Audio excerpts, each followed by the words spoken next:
what the pros bring, in rounds 3 and 4. But ultimately, if there is ever a modern deck that has 10% of the field, that's already an outlier. Yeah, and we're going to see how things go throughout this weekend as we get ready for that big change. But right now, it's time to head down to the feature match area. Round number 3 is upon us, ladies and gentlemen. So let's get underway with the third round here at GP Lyon.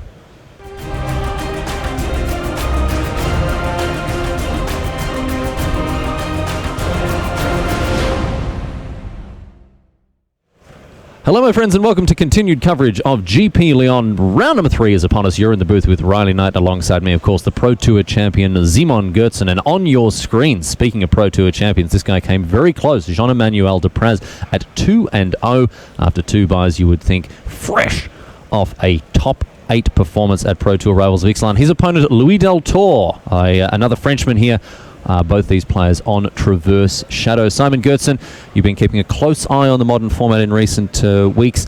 Is this the best Death Shadow deck right now? The jury is still out, Riley. I would love to answer this with a yes, because I like the playstyle of Traverse Shadow so much, but there's still an argument to be made that Grixis Death Shadow is definitely a contender. Luis Scott Vargas decided to play Grixis Death Shadow over Traverse Shadow at his last Pro Tour, so I don't think we still know. And then with, for example, Jace the Mind Sculptor entering the format, maybe playing blue is getting even more attractive. Well, we'll see exactly what happens in the next couple of weeks, as we mentioned. We're going to come back to that discussion before very much long, but right now, look at this. Depraz down to 13 on turn number 1 after a Street Wraith, an untapped Overgrown Tomb, and a Thoughtseize. That Thoughtseize snagging the namesake card of the deck from Louis Deltour's hand. We'll see what his turn 1 play is. In terms of... okay, very good. This is not... Louis Deltour is a man who is never, ever going to prevent himself from getting an edge here. As we see him crack a bauble. He's the guy who quite famously would draw on his sleeves with whiteboard markers, Simon, to demonstrate changing power and toughness when playing with cards like Kilnfiend. Okay, I didn't know that, and if you can't read that at home, it says, I have this many bauble triggers. So one of them, basically, as a reminder, maybe a bit excessive, but if it helps Louis, that's great. Again, trying to get every edge you can. I mean, look, maybe this is a guy who just continually forgets to spend triggers, continually forgets to draw his card off his bauble. I don't know. But in any case, he's not going to forget it this time around. It was that enormous piece of paper comes down. Yeah. And what we're going to see here is these two players are going to start basically ripping apart each other's hand with discard spells. So Thoughtseize by Jean-Emmanuel, now Inquisition by Louis Deltour. And what usually happens is that this is quite a grindy matchup, even though both decks operate on low mana. So instead of, for example, taking Traverse the Ulvenwald here to restrict Jean-Emmanuel to 1 mana, Louis is taking the biggest threat in the matchup, which is Death Shadow. Pretty smart choice, because Street Wraith would have enabled him to already cast 1. Louis will need more than that 1 Fatal Push, or does he have 2? Yeah, he will need as many Fatal Pushes as he can find to deal with the threat-heavy hand of Jean-Emmanuel. And this is a pretty typical start for both of these decks. We see, I mean, especially in a mirror match, we see all of this disruption, this hand, this attacking of the hand, discard spells, and essentially the player left with anything lying around to beat the other opponent into the dirt will obviously emerge victorious. Depraz has plenty of threats in his hand, as you mentioned there, Simon, and Deltour, however, with the answers. Mm-hmm. And this is kind of a last man standing matchup. So a neat little play I wanted to mention here is Depraz sacrificed Mishra's Bauble, targeting himself. He looked at the top card of his deck and then decided to traverse the Ulvenwald. Now, there are many things going on here. First of all, he got Delirium by getting an artifact into his graveyard. But second of all, if he really liked the top card of his deck, then he would have just cast Death Shadow, skipped his land drop for the turn, but then been more happy with the card he would have drawn next turn. So giving himself a huge number of options here, Depraz, as we see now Deltour go fetching with a Bloodstained Mire. Both of these players playing thick and fast with their life totals. Very loosey-goosey approach here. It's very interesting how it's beneficial to you to drop to, let's say 10, let's say this range of life totals that these players are on. But then at some point, of course, you want to stop damaging yourself and you just want to collect fetch lands in play and maybe Street Wraiths in your hand.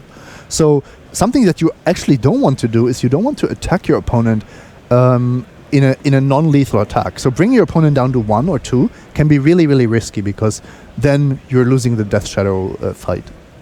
Tarmogoyf here for Depraz. We've seen our Mishra's Bauble for Deltour. Are we going to get that book out again, Louis? Yes, we are. Oh, you know it. Going to flip through right there, right in the middle. Oh, I thought it was just a piece of paper. It's a whole book. No, it's a whole book. He's got a book. He's writing a book to how not to forget your bauble triggers. It's not very long. It's 1 page, essentially. This one. Exactly. Yeah, so I would expect the game to continue like we discussed, and Louis taking threats here. Now Traverse the Elven Vault is actually also a threat. It represents another Death Shadow, and Louis knows that there is a Death Shadow on Depraz's library. So Louis has to be kind of scared here to just lose to Beatdown. The threat-heavy draw from Depraz has been well supported by the number of lands he's drawn. This is a very... it's not a very resource-intensive deck when it comes to mana. It can function off, 1 land a lot of the time, 2 lands, maybe 3 with some of the higher-end spells like Liliana of the Veil. But generally speaking, this is a very lean, mean deck that doesn't need a lot in terms of resources when it comes to that sort of thing. This is as close to a legacy deck as we have in Modern. Yeah. I think. I mean, of course, we don't have Wastelands, but this deck can operate on 2 lands quite convincingly. And actually, we see Louis take Fatal Push here. We will see what he has in mind.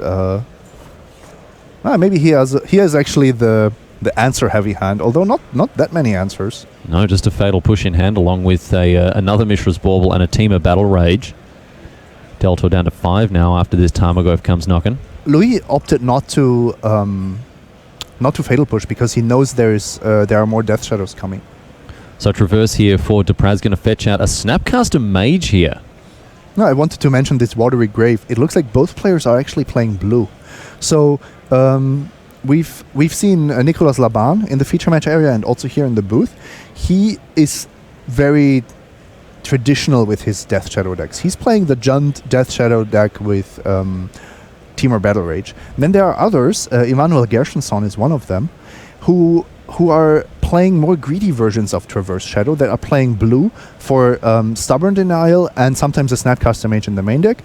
Don't be surprised if there's even a Godless Shrine for white sideboard cards. Oh yeah, no, we see this all the time with cards like Lingering Souls as a great answer to many of the mid-range decks, but of course those hard-hitting sideboard answers like Stony Silence and what have you, rest in peace perhaps. And I can tell you, Jean-Emmanuel Depraz does have the Godless Shrine in the board for cards exactly like that, in addition to things like Lingering Souls, other various options across all 5 colors, and Louis Deltour doing exactly the same thing. I think they are on very, very similar lists.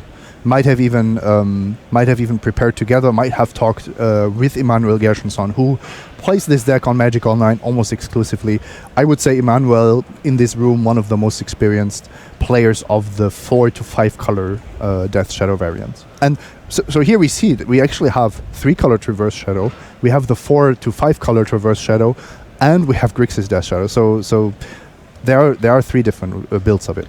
Well, this one is going the way of Jean-Emmanuel Depraz, a very handy win for him in game number 1 after just drawing more threats than his opponent, essentially, is what it came down to. More threats than Deltour could answer. This was actually quite an unfortunate game because we can usually expect a much more interactive, longer resource battles. And here it was just Depraz with almost every draw step ripped another 5-power creature off his deck. Traverses, Death Shadows. He had 2 Tarmogoyfs, 2 Death Shadows to start with, and Louis just drawing 2 more lands and a Battle Rage, and then basically collapsing. He's got some real interesting little bits of spice in his list here. He's actually opted for Liliana the Last Hope in the main deck rather than Liliana of the Veil. 0 copies of Liliana of the Veil in his entire list here, as far as I can see. In addition to an Architects of Will. And the reason behind Architects of Will, that's an artifact creature with cycling. Okay.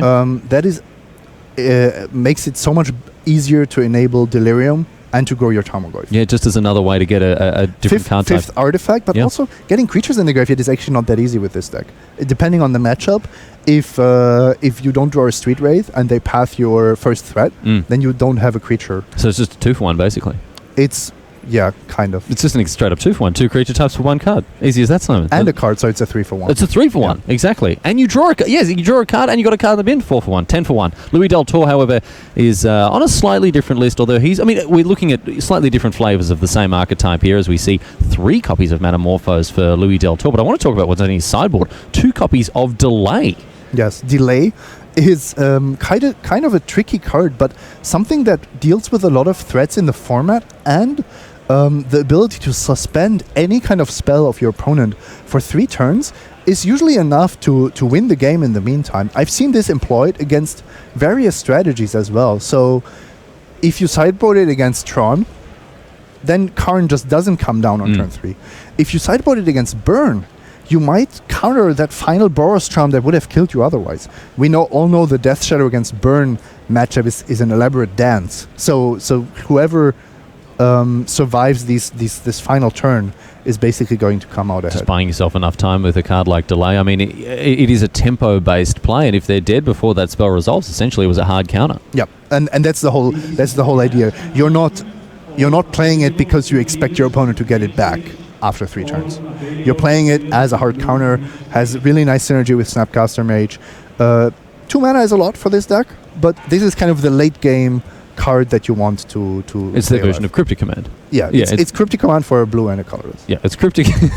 It's a budget Cryptic Command for those who can't quite afford the full 4 mana. These guys going to hit the sideboards as we have a look at what exactly what else they're working with here, Simon. I mean, we've got both players with 3 copies of Lingering Souls. We've got them have access to things like Collective Brutality, Ancient Grudge. What are you looking at here? What's going to turn this matchup around? So the traditional approach is actually to just board in as many Lingering Souls as you can find in your sideboard, and then it becomes almost like a traditional Abzan matchup, where you have good creatures, you have value engines in Liliana and Lingering Souls, and the raw impact, the raw power of, let's say, Death Shadow is quite reduced.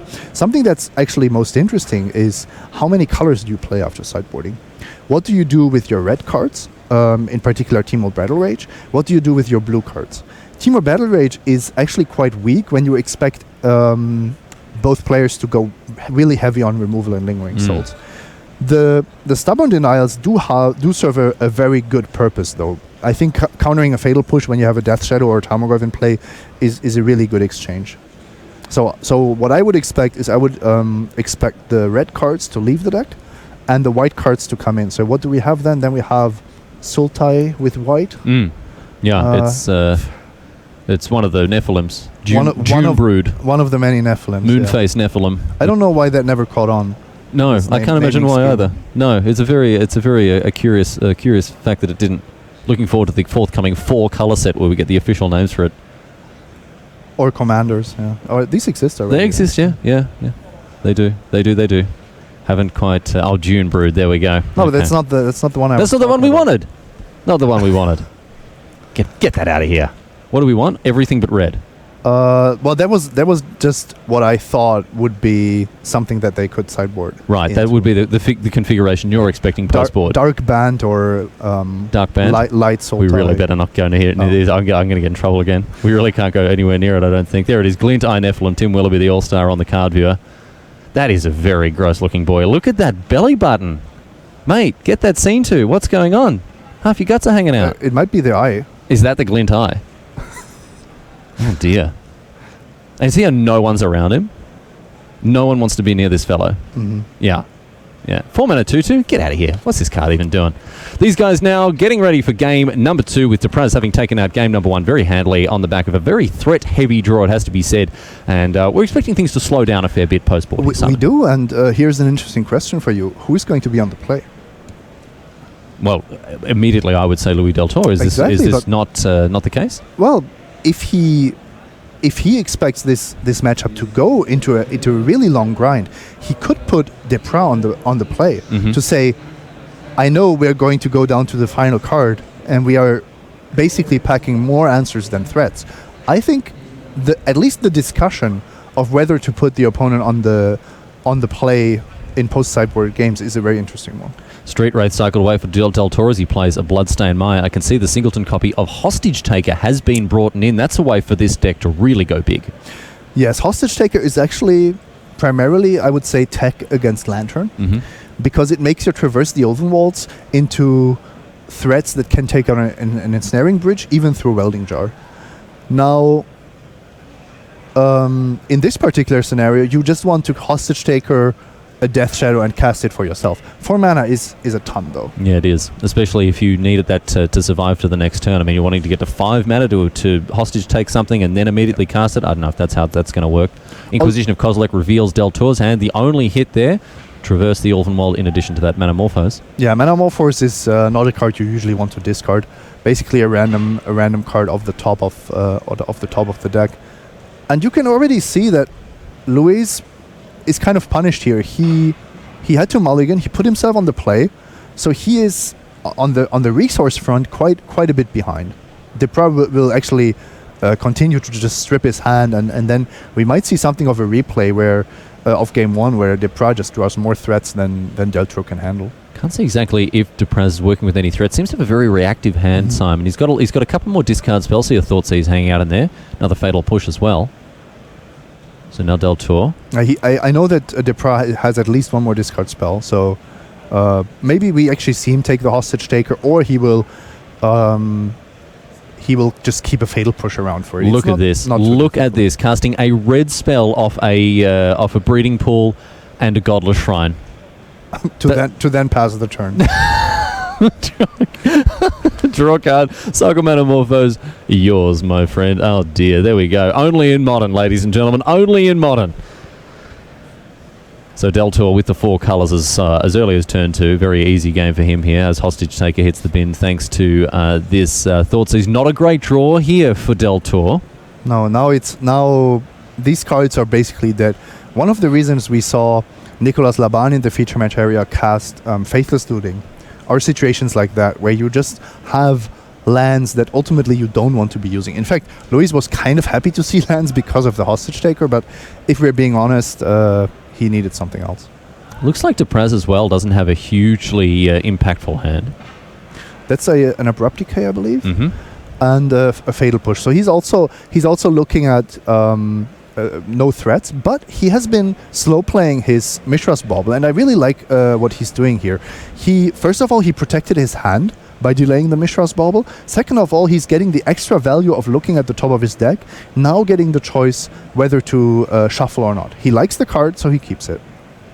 Depraz, 2 cards now, thanks to that Mishra's Bauble, finds a Street Wraith and a lot of lands. So these players, I mean, neither of them are being treated particularly kindly by the top of their libraries here, Simon. No, it looks like they are flooding out both of them a little bit. Maybe they even brought in that extra mana without taking one out. Usually, like I said, you want to get rid of one of your other colors. So there is, for example, a Blood Crypt that you don't need. But we'll see as this game continues. Deltour, going to shuffle away that card. Finds an Overgrown Tomb. We got a peek at Lingering Souls there. So that has come in. Yeah, for sure. Just as you said. Back to Deltour now. Hopefully he can find something a little bit better. And Lingering Souls right off the top. Just as we said, a very high impact card in this matchup. Both on offense and defense. This card just really breaks open mid-range mirrors. Absolutely. We're going to see Deltour pointlessly go and find some Platinum player tokens here as they're going to be replaced very, very quickly by Spirits. There they are. A brief appearance of, I think that was Oliver Polak-Rotman down there. Yeah, it looked like him. Did look like him indeed. But now we have, of course, the Spirit tokens taking to the skies, and this is essentially the first threat that's been cast all game. Which is pretty crazy when you think about it. I actually wanted to comment on that Street Wraith. It's not impossible in this matchup to hardcast it. Oh yeah, and they just never block it. It's a 3/4 Swamp Walk with convert mana cost 5. Yeah, that's not so easy to deal with. It's actually really not. It doesn't die to Fatal Push in any case. I mean, even something like an Abrupt Decay isn't going to do it. I mean, how do they remove a resolved? I mean, they block it with a Tarmogoyf, I guess, but still, no, it has. It's got Swamp Walk. This card is the trump of the matchup, basically. And that maybe is why Depraz hasn't cycled his away. He kept it on top of his library, but he didn't immediately cycle. And you saw on the other hand, Louis.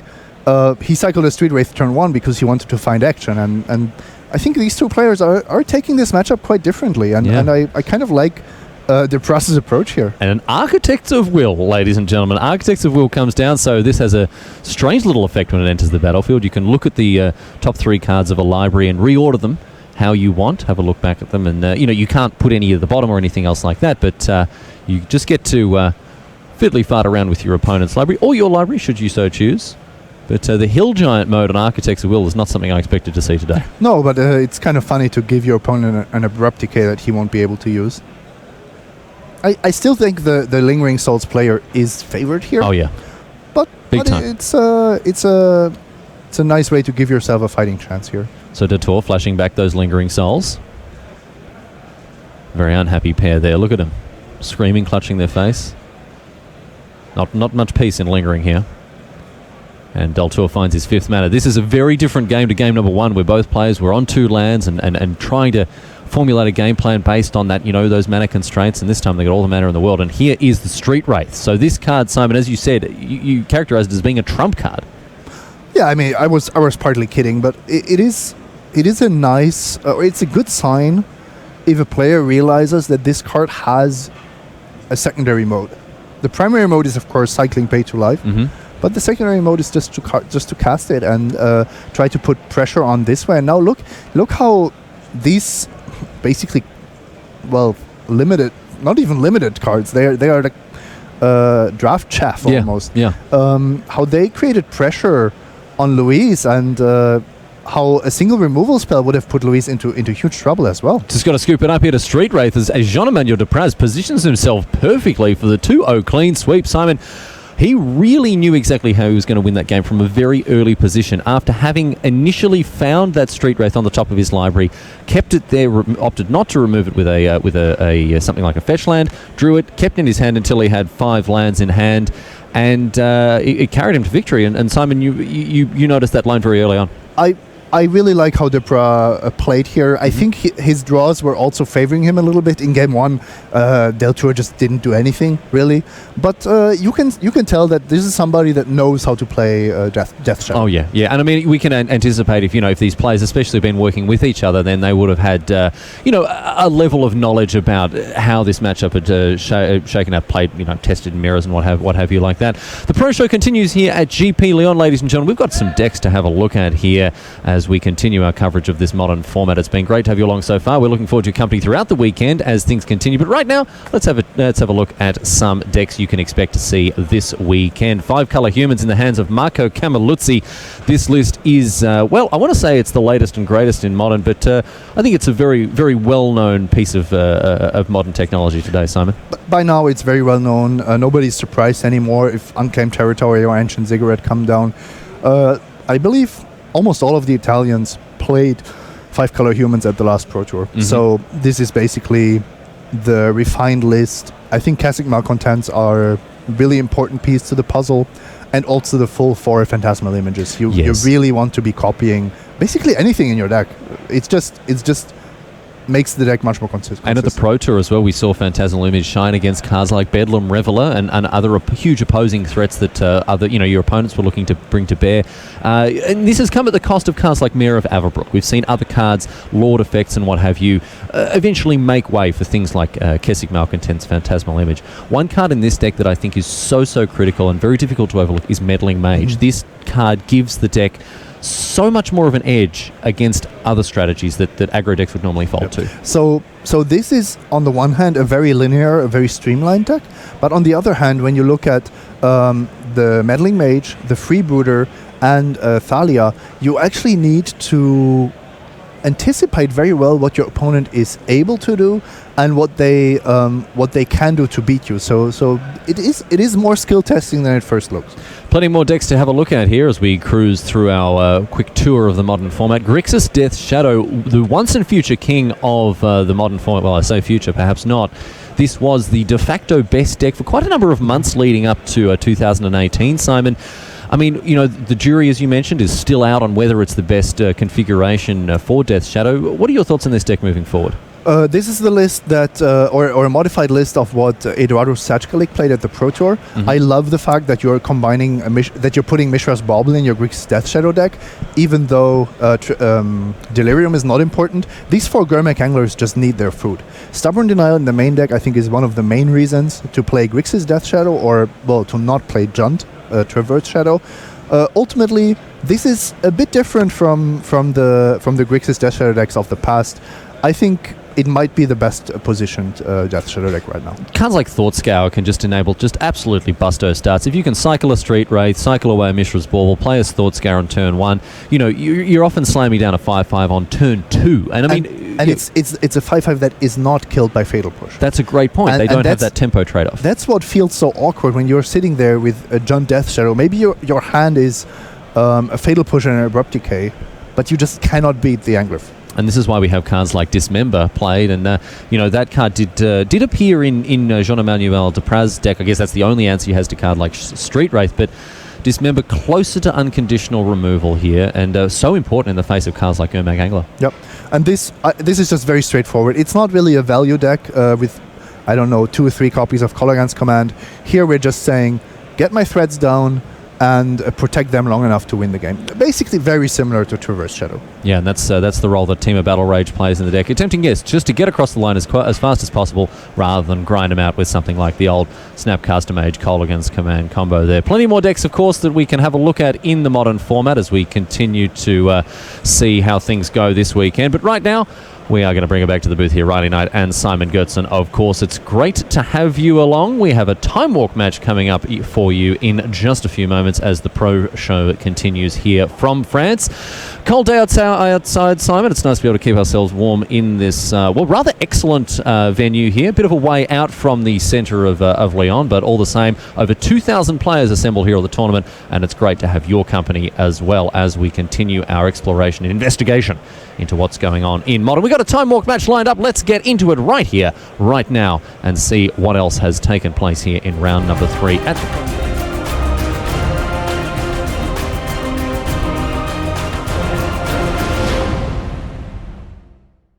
Cammilluzzi and Koch there with Grixis Shadow and 5 colour humans respectively. Just before we get into that match there, Simon, what are your thoughts on that matchup generally?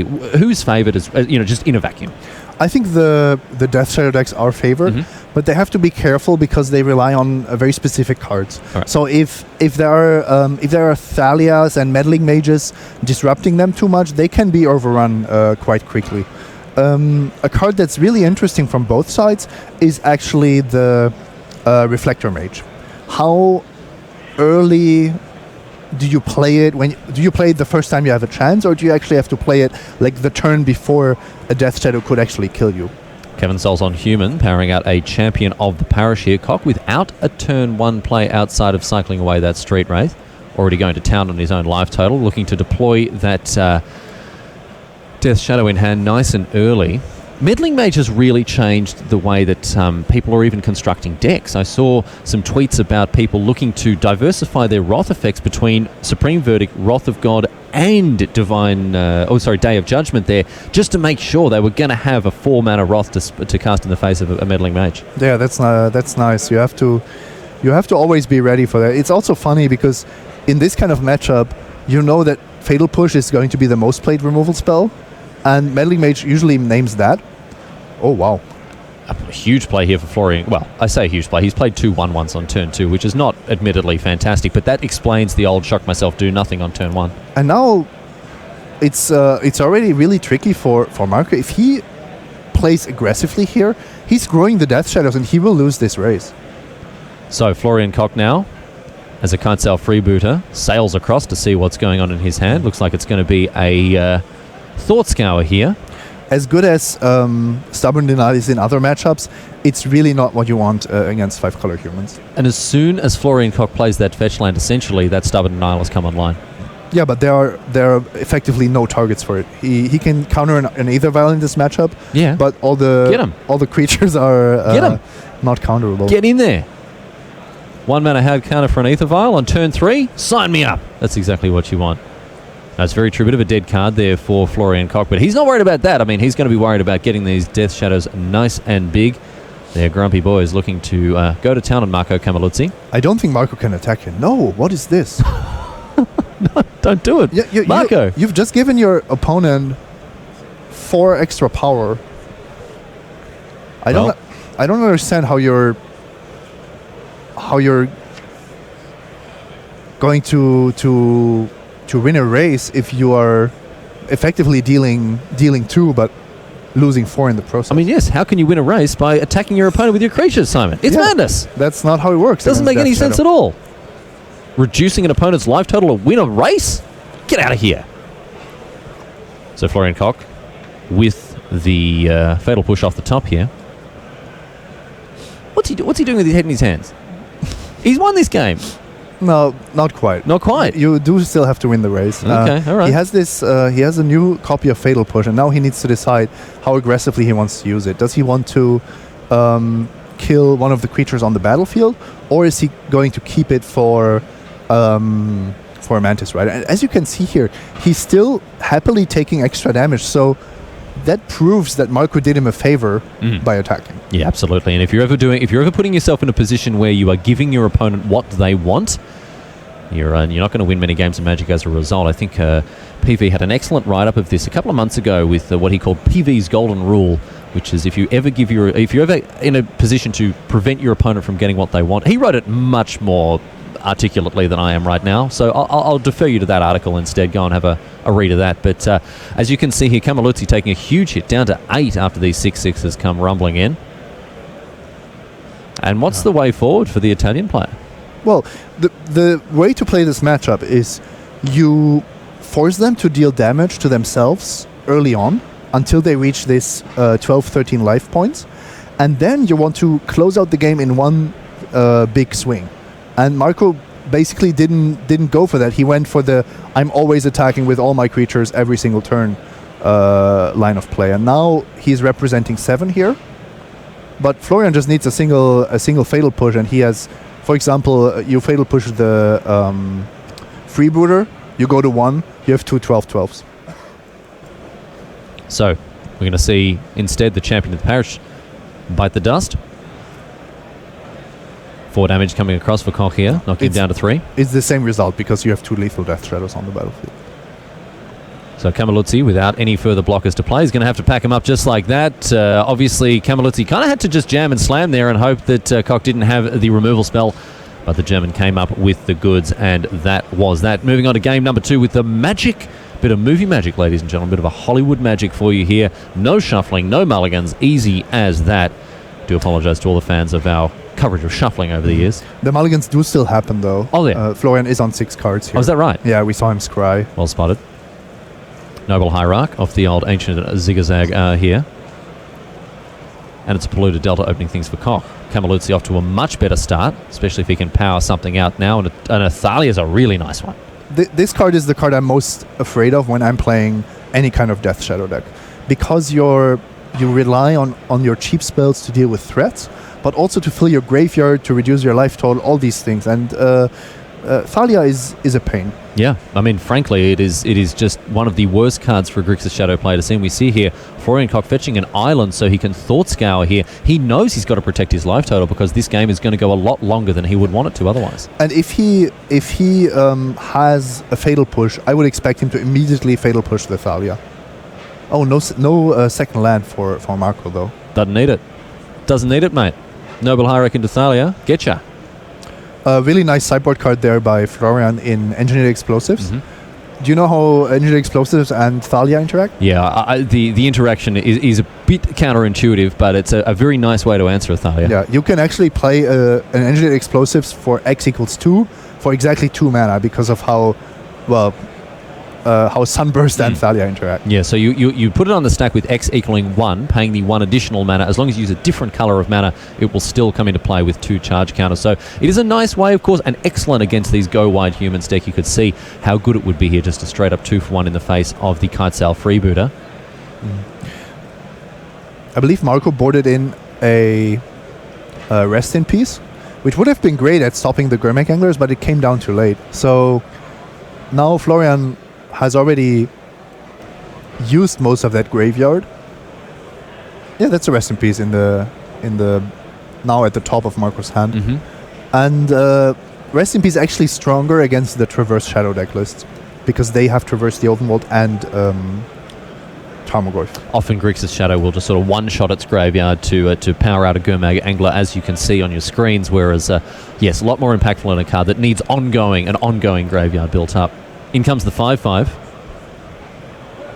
And Koch without a follow-up play, looking to put pressure on with another Gurmag Angler in hand. Yeah, that one is going to be a lot harder to get into play, though. He's happy enough to trade blows with Cammilluzzi here, who finally finds that second land. It's Seachrome Coast. Takes me back to the old 2012 Delver days. Is he going to cast a Phantasmal Image of it? He has 3? he has quite a few options here. I believe he's contemplating whether he wants Rest in Peace or Champion of the Parish and Phantasmal Image. I mean, Phantasmal Image make a 5/5. Not a bad little package deal there for Cammilluzzi. I agree. Well, we'll start things off now with a champion, and we're going to see a Phantasmal Image as well. And here is the Gurmag Angler. Yep, and that's a great turn here. Of course, Gurmag Angler is not a human, so Champion of the Parish doesn't grow here. But you're getting a 5/5 that's almost untargetable for Florian. Champion of the Underground Graveyard for Zombie Fish. Yeah, Champion of the monstrous fish of the deep. Deep sea fish. Have you still got that creative writing job naming magic cards? Well, we've had some issues with that. Really? I'm very surprised. I would have thought you'd be the best in the biz. I'm focusing more on lore now. Oh, I see.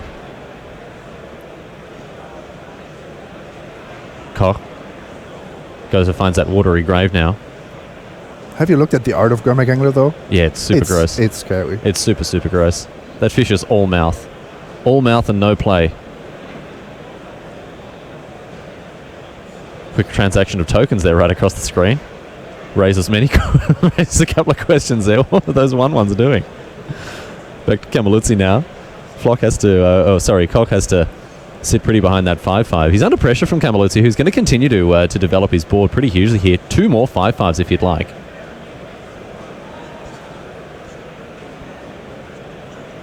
I think he's actually locked out of playing the Rest in Peace at this particular moment.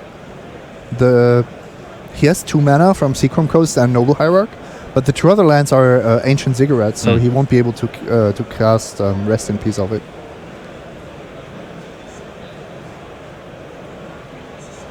Well, the 2 Ziggurats are looks like going to cast a Phantasmal Image here. We're going to make another 5/5 here, Marco. Depends how scared he is of his opponent's hand. Apparently not very much. Not very scared. No fear. No fear in the face of the Italian today. Now you have basically, I think, 2 main options. You can attack with just 1 Phantasmal Image, and then you're benefiting from Exalted, or you're attacking with both and you're allowing the trade. Okay, and the trade is going to take place here for Cammilluzzi as he pokes through another point of damage with the Kite Sail Freebooter. Koch does have another copy of Gurmag Angler, but here's a nice one, a Coligan's Command. Although, no, it costs 4. That Thalia is still there. No, he didn't have the hand to contest Marco. He didn't have the removal spells. He didn't have a Planeswalker. He didn't have early interaction. And Marco was just allowed to do what he wanted to do. Yeah, run away with the game there as that those Phantasmal Images built up a huge board for the Italian, and that will do it. Their game number 2 now with 5-color humans going toe-to-toe with Grixis Shadow. This is just the, a pretty emblematic matchup of Modern at the moment with Grixis Shadow, the deck sort of on its way out as one of the better ones in the format, and Cammilluzzi with 5-color humans, a deck that I expect to continue to stick around. We've talked about how the Modern format is poised to evolve in coming weeks. Simon, do you think 5-color humans will be a pressure valve against these Jace decks, or how are things going to look? I think we will have this deck in the format for a long time as just almost the go-to aggro deck, I would say. It's because burn is very particular, affinity is very particular. Now, for the first time, we have a pure creature-based aggro deck that has a bit of reach with Kessig Malcontents, the haste on Mantis Rider, but ultimately, it's really just a tempo deck. Disruption, kill you. Yeah, that's it. Disruption in the form of Thalia, Kite Sail Freebooter, not effects that we often get in creature-based decks, But I tell you what, Cammilluzzi very, very happy to have them stapled onto creatures like this. We're off to the races for game number 3 now. Florian Koch on Grixis Shadow and Marcus Cammilluzzi on the aforementioned 5 colour humans. Koch with the self-thought scour here to clean up his first turn. And he's going to untap, go to turn number 2 now. What can he find to deploy? Light bit of seismic activity rocking the venue here.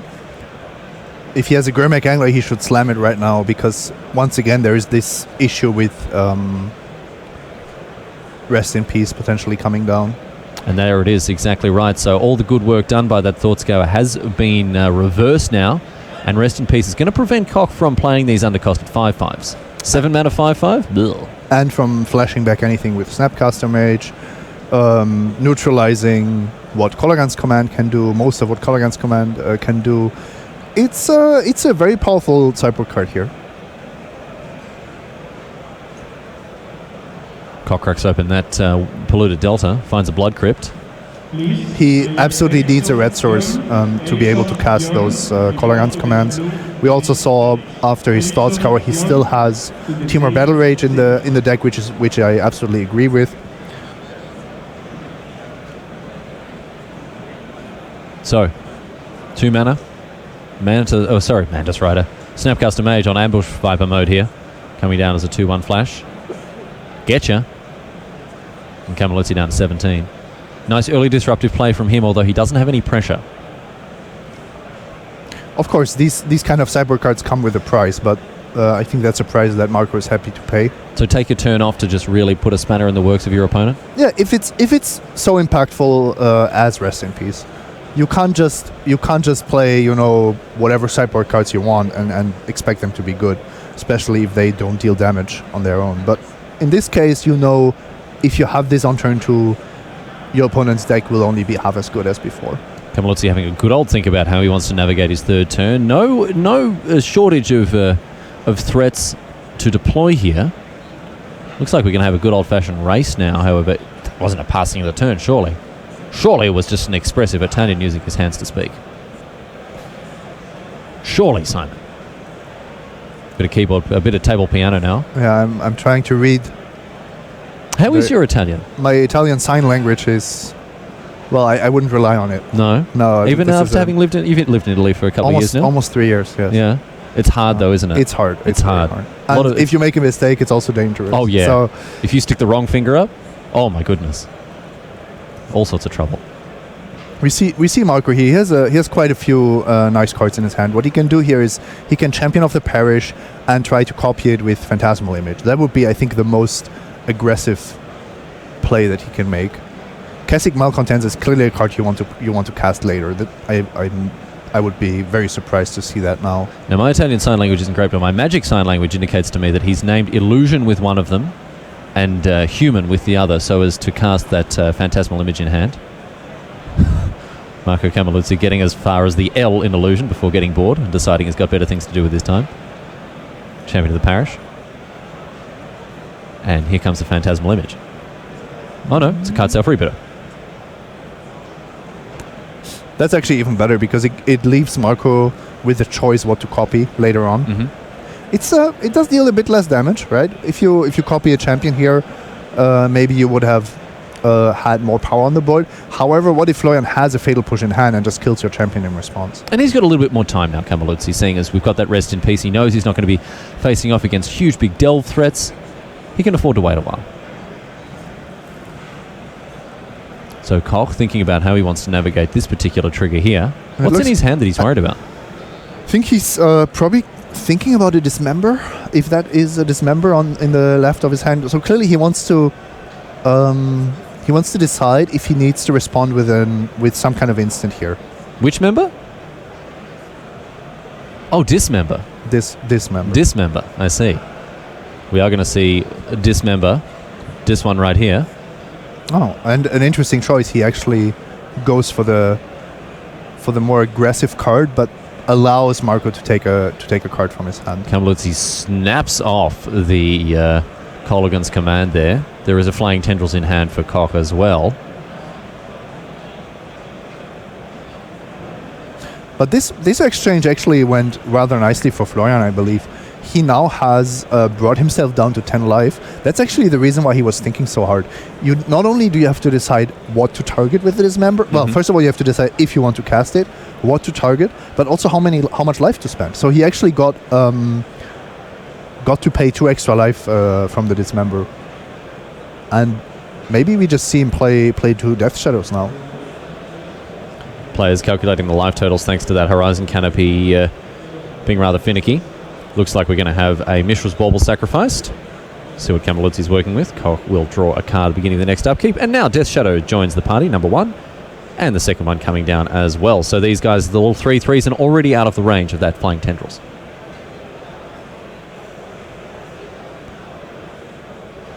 And once again, Florian manages to create a racing situation where he's ultimately favored at winning the race and makes it really difficult for Marco to do anything about that, because now every attack from Marco grows the Death Shadow and threatens lethal here. He's clear in his plan though. We saw him in game 1. Every attacking opportunity he had, he went for it. Maybe now Gonna hold those horses back. Well, we'll see here. Cammilluzzi thinking long and hard about poking in with this 1-2, ultimately decides that it is going to sail across, and Simon, you don't like this. I don't understand it. No, I don't understand the plan, the long-term plan associated with this kind of approach to racing. Thalia, Guardian of Thraben. That's going to hold off that Flying Tendrils for a while yet here. Koch punished for not playing that third land last turn. Because if he rips a land here, he would be able to deploy that -2/-2 effect. Finds Liliana the Last Hope, however, also uncastable. The current situation. I really like Liliana the Last Hope in the humans match. Oh yeah, it's not only does it deal with Thalia's Lieutenant and Thalia, but you can also actually kill all the phantasmal images, almost independently of what they copy. Yeah, no, of course, absolutely. Little glass cannons that they are, sacrifice them immediately as soon as they have anything cast on. I mean, even Team of Battle Rage will do it. Yep, that's a nice play. Oh yeah.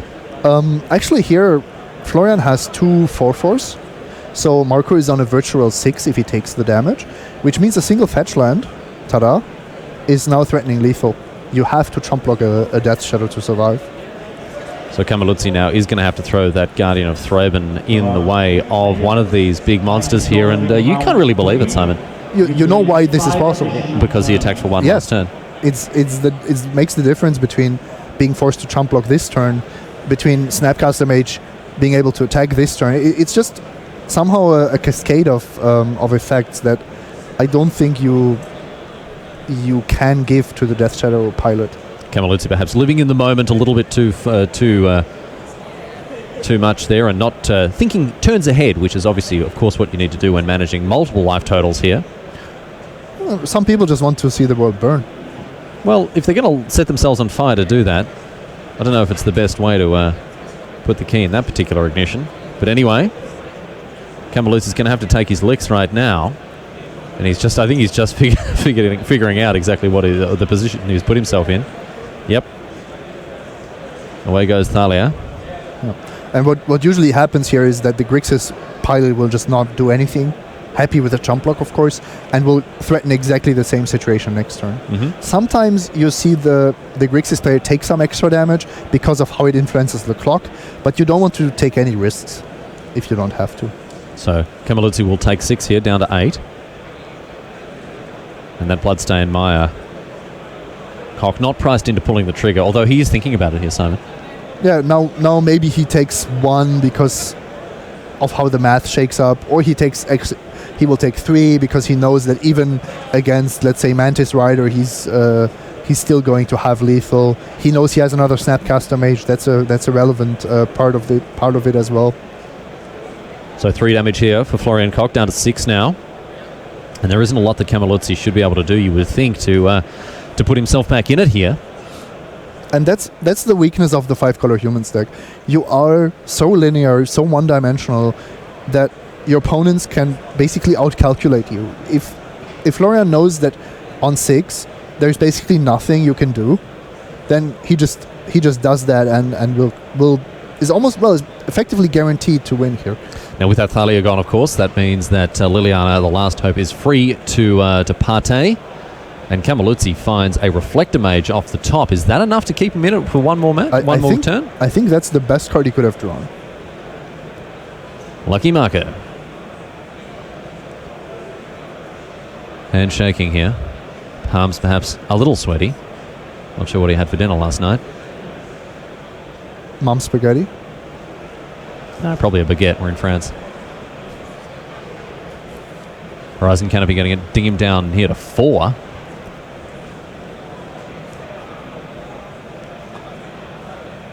So the line that is available to him here is Reflector Mage, Land, Phantasmal Image, Reflector Mage. And suddenly there's a chance for Florian to lose this game. A glimmer of hope here for Marco Cammilluzzi. It's all of course depends on what Koch can get done in this next turn. Now that Reflector Mage that Phantasmal Image wearing Reflector Mage's pajamas is of course going to eat it to that Liliana, but is that going to be enough here? Koch cannot deploy those Death Shadows again. He has to survive. Well, he's still on 6, so I think surviving should be possible actually. So, Koch now, another copy of Liliana in hand.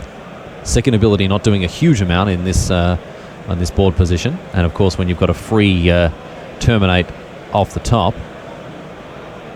So away goes the Phantasmal Image, sacrificed due to its ability there. And Koch ships. It's going to be on the block ski for a while here, so Cammilluzzi's going to have to string together something special. Champion of the Parish off the top here. Well, Marco is also holding the malcontents. I think he has Florian down to 1 if he wants, right? He attacks for 1. That's 5. Then he plays 2 humans and deals 4 with the malcontents. So, Koch, 5 cards in hand. Snapcaster Mage, Flaying Tendrils, 2 copies of Death Shadow and a Liliana the Last Hope. Cammilluzzi, 2 cards in hand, Kessig Malcontents and a Champion of the Parish.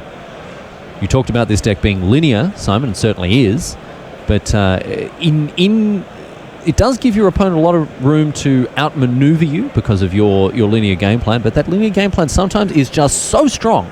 Absolutely, and how often do you see 5-color humans spend 5 mana on turn 5? That almost never happens. Yeah, that's very true. It's usually not a good sign for the 5-color humans deck to draw this many lands, but Marco has found ways to utilize that mana, and Florian is just barely staying alive here. If he has we know he has a second Snapcaster Mage. I think he has to cast it, and I think he has to double block the Reflector Mage, even though it doesn't feel great. So Cammilluzzi now on the front foot, attacking with the Kaitzal Freebooter and the Reflector Mage here. Koch with the option to just 2 for 1 himself, and I think you got to do what you got to do. Yeah, it's better when Ambush Viper has Death Touch. So Snapcaster Mage Part Dieu is going to take care of the Reflector Mage, and here is Cammilluzzi's follow-up play. Looks like it's going to be Champion of the Parish into Kessig Malcontents perhaps, or is he going to wait to see what he can draw next turn? Well, he's not going to draw 2 humans with a single draw step. What he could do is he could sacrifice Horizon Canopy if he really thinks that's more likely to win him. I would just cast the Malcontents here. If you're going to top deck something like a Mantis Rider, then you're going to use that anyway next turn. So I would use my mana here, and I would also protect myself from Inquisitions of Kozilek, for example. So Cammilluzzi now. This game ending up a lot tighter than we thought. A timely rip there from Cammilluzzi in the form of that Reflector Mage 2 turns ago. It's really turned things around here. But Koch still with some hard-hitting threats in hand, and they're going to come right back down to the party next turn. So what will happen is Marco will be down to 2. Florian is still on 5, but he's keeping the Freebooter at zero power with his Liliana. In fact, if Marco plays the Malcontents, now he might just want to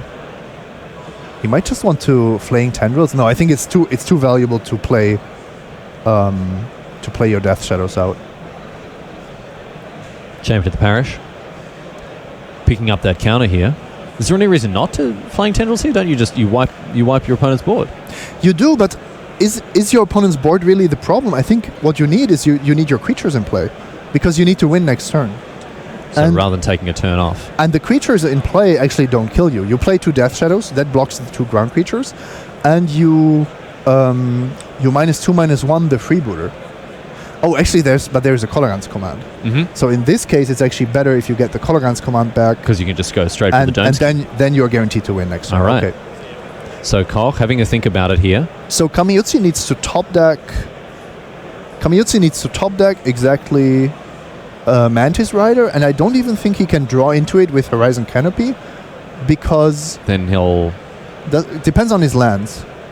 Phantasmal Image off the top. That is not going to do it here for Marco Cammilluzzi, as we have a lethal Kolaghan's Command in the hand of Florian Koch, who looks poised to win this match. Can he find something off of this Horizon Canopy? Mantis Rider. One time, says Cammilluzzi. It is Sin Collector. Clutching at straws. Cammilluzzi down to 1 to cast this 2/1 here. And obviously it is the Kolaghan's Command. I will take your lethal burn spell, please and thank you, he says. Koch down to 1, or so down to 2, I should say. And Koch could have fetched a swamp to deploy a Death Shadow last turn, but I think he wanted to play around the malcontents. So Cammilluzzi now, one last chance to draw. Exactly, Mantis Rider off the top. What can he find? It's the Thalia Guardian of Thraben. So away goes the Horizon Canopy. And a Crispicula Meddling Mage off the top. Not good enough. Florian Koch taking out the game and the match 2-1 as coverage of GP Lyon continues live from Lyon. My name's Riley. I'm joined, of course, by Simon here.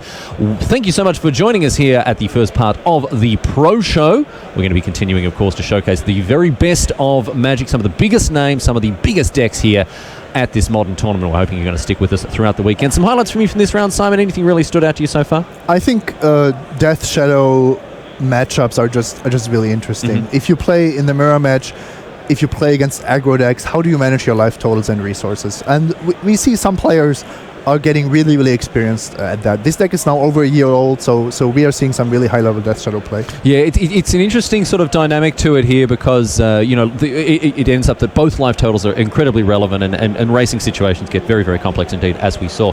But that's just about that for round number 3. Stick with us, ladies and gentlemen, because after this break, of course, plenty more Magic coming your way live from GP Lyon. We'll see you soon.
And welcome back here to live coverage of GP Lyon. Continuing out of France, my friends, what a pleasure it is to have you along with us. My name's Riley, of course, joined by my stalwart companion and colleague, Simon Goetz, the Pro Tour champion. It's time, that's his full name, by the way. You had that appended as a suffix, I understand. Dr. Simon Goetz? Oh, sorry, excuse me. Dr. Sir, Professor, Dr. Sir Simon Goetz, the Pro Tour champion, full stop. It's time to get underway with some time walk magic, ladies and gentlemen, here at the Pro Show. We're going to kick things off now in game number 2 with between Branco, Neirynck and Thierry Ramboa. We got 5-colour humans once again making itself known in the feature match area, and coming up against that, a Grixis Pyromancer. Very, very interested to see what's going on with this Pyromancer deck, Simon, and seeing as it got up in game 1, obviously it can bring the heat.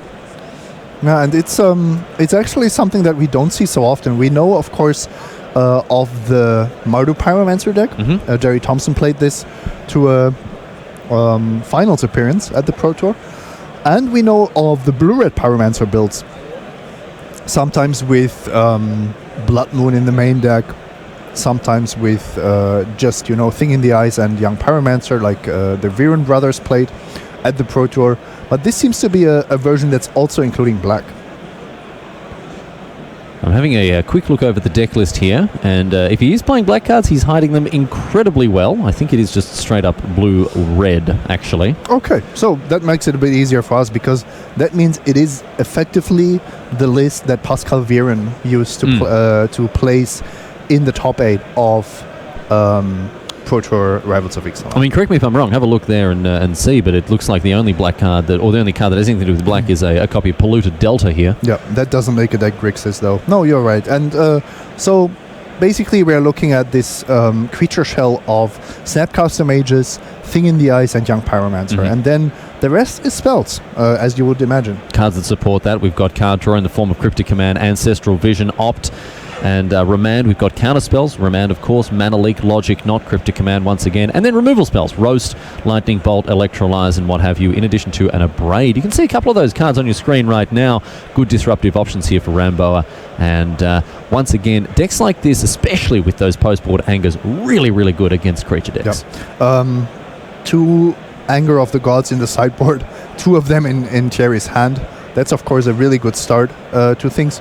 By the way, Branco Neirynck is of course also Belgian, just like the Viren brothers, so I'm sure he has played against this blue-red deck, maybe even in the hands of Peter or Pascal.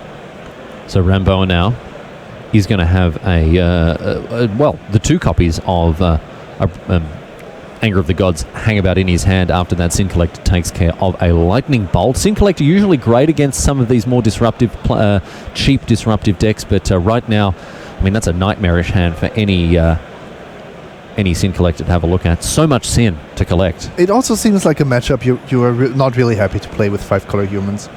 You can't really deal with Thing in the Eyes very effectively.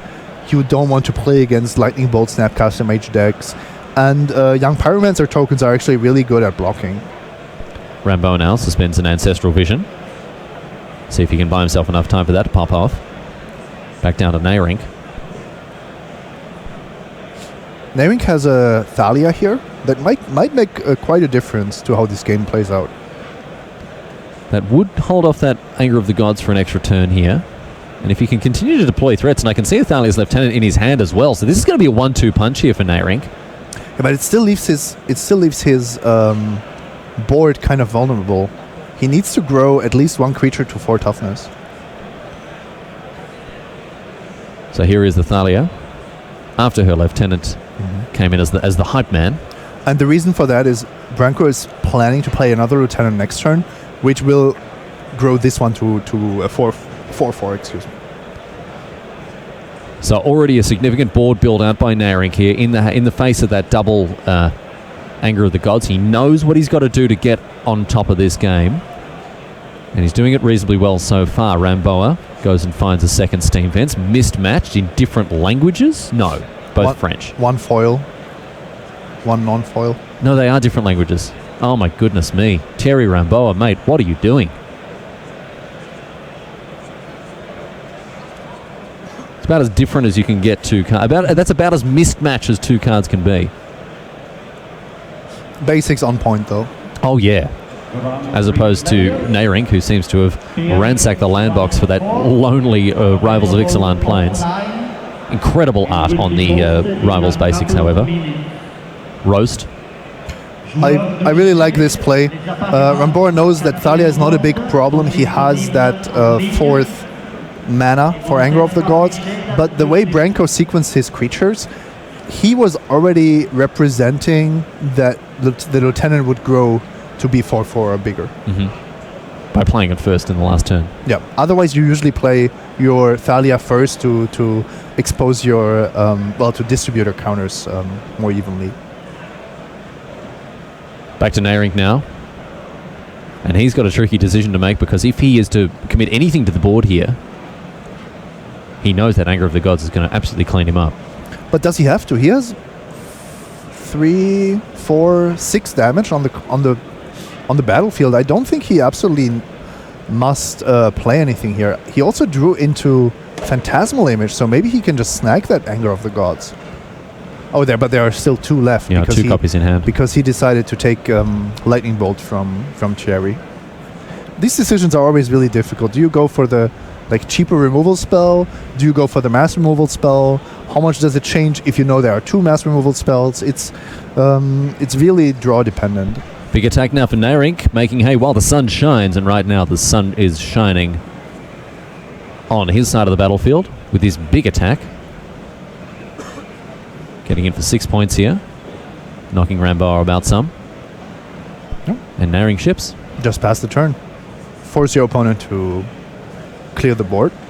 Well, Ramboa's going to do this regardless, right? So there's no point in giving him an extra creature. Exactly, and Branco is absolutely aware of that. Yeah, you see the first Anger of the Gods going to exile all those creatures. Away they go. A tidy 3 for 1, but coming at a cost. Ramboa already down to 8.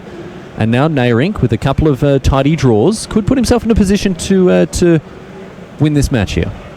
Win this game, at least. Ether Vial would have made a big difference this game.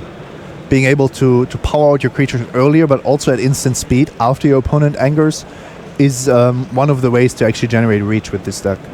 Thalia's Lieutenant going to supercharge this champion of the parish now. He's going to let him flex on him there. And Ramboa, is he flooding out a little bit here? At least 2 lands in hand. Well, he's going to draw 4 cards next turn, so I don't think he's too concerned about some extra lands. All right. So 3 further mana, and it's going to be another Anger of the Gods. So Neirynck attempting to stabilize, or the opposite of that, put more pressure on Ramboa. Ramboa is the one that is stabilizing very tightly off the back of those sideboard cards, and that's why you bring him in. Hugely impactful. They've done their work both times. Straight up X for once. One reason why we saw Jerry Thompson and Viren in the top 8 was because this matchup is just so good. The 5-color humans matchup is what you want to face the whole tournament, basically. Yeah. And it did very well there. Mardu Pyromancer, Grixis, Blue-Red Pyromancer. Pyromancer decks of all types, very well positioned with their interaction against various creature decks in the format. Absolutely. That's the way that goes.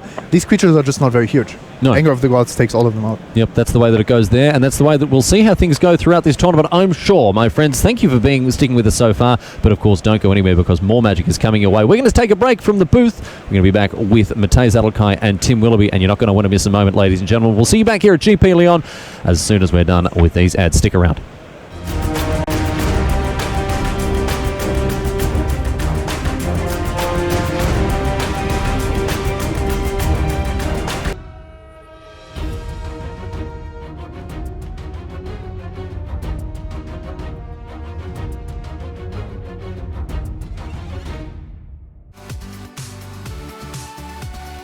Looking for a place to hang out and play Magic? Head to your local game store this and every Friday to play Friday Night Magic events. Get more info at magic.wizards.com/FNM.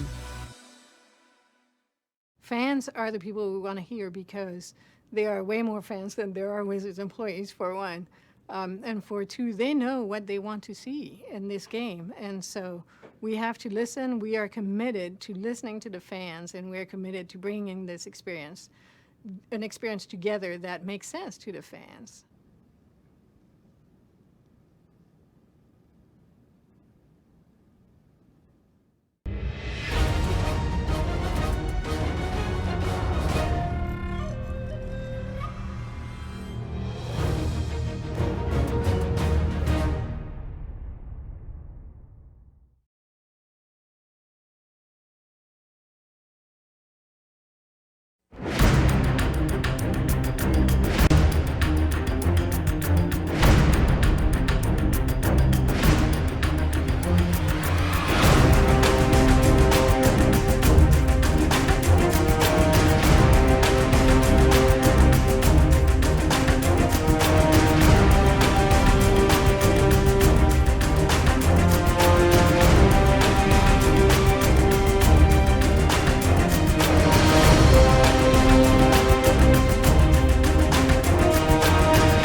Hello and welcome back to coverage of Grand Prix Lyon. I'm Tim Willoughby, joined by Matej Zalkai, and we're in the Pro Show now, Matej. This is the time when all of the players are ready to play, and you know what? After the 3 buys, we're going to get a chance to see some real top quality pro level action in our feature match area. Let's head down there right now for round 4 of Grand Prix Lyon.